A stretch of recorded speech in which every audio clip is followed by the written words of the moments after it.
Bonjour.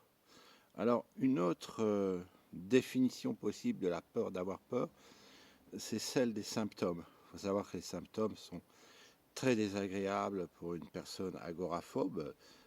Ça peut aller des sensations de malaise, de vertige, de tête qui tourne, d'étouffement cardiaque, les jambes en coton, des tremblements, euh, des palpitations, enfin des envie de vomir. Il y a plusieurs symptômes possibles. Moi, je ne les ai pas tous. Des difficultés à respirer, notamment. Enfin, moi, je n'ai pas celles. J'ai plutôt les sensations de vertige. Bon. Il y a toute une gamme, effectivement, de sensations fortement désagréables. Et en fait, on définit des fois l'agoraphobie à ces symptômes, que l'on ressent, et on s'arrête à cette définition-là.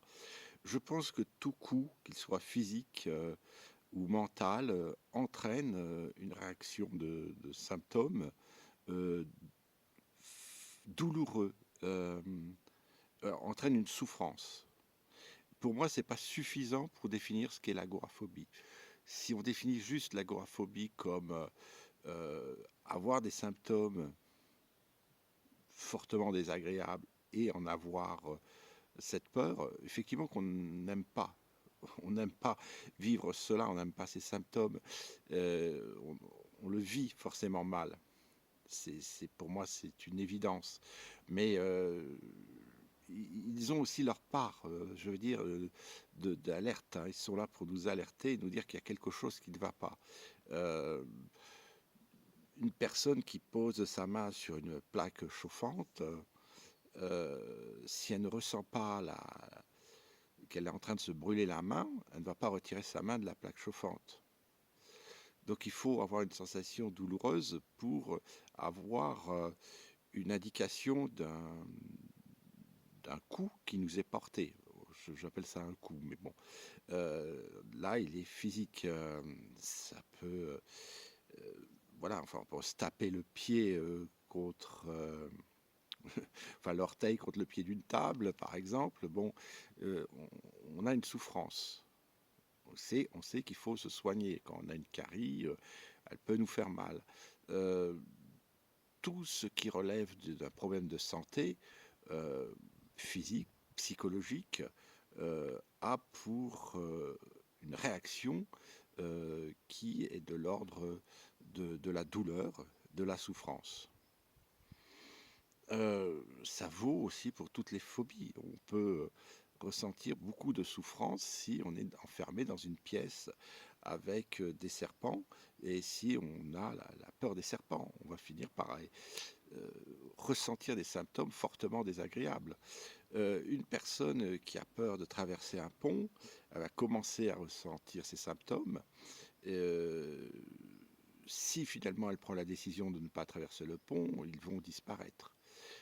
Si elle s'engage alors qu'elle n'est pas au mieux de sa forme, elle va les vivre d'une façon beaucoup plus intense, forcément. Euh, pour moi, c'est pas une bonne définition. Je pense que définir et limiter l'agoraphobie à ces symptômes vécus et à cette peur des symptômes qui existe, qui est réelle et qui fait effectivement sans doute amplifier euh, l'affrontement face à l'objet phobique, ce n'est pas aidant, mais c'est très limitant comme définition. C'est une définition qui ne me convient pas, qui m'est insatisfaisante.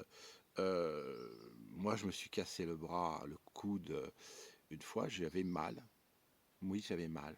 J'ai pas envie de me recasser le coude. Mais voilà, je sais pourquoi je me le suis cassé. Je sais ce qui est arrivé. Je connais la raison. Je connais la cause de mon coude cassé. Je ne le résume pas à la douleur. Euh, et dans l'ordre de ce qui peut nous arriver dans les troubles psychiques ou psychologiques, je ne sais pas comment il faut dire, euh, la, la douleur est inhérente de toute façon et est une réponse de l'organisme, une réponse physiologique, effectivement qu'on n'a pas envie.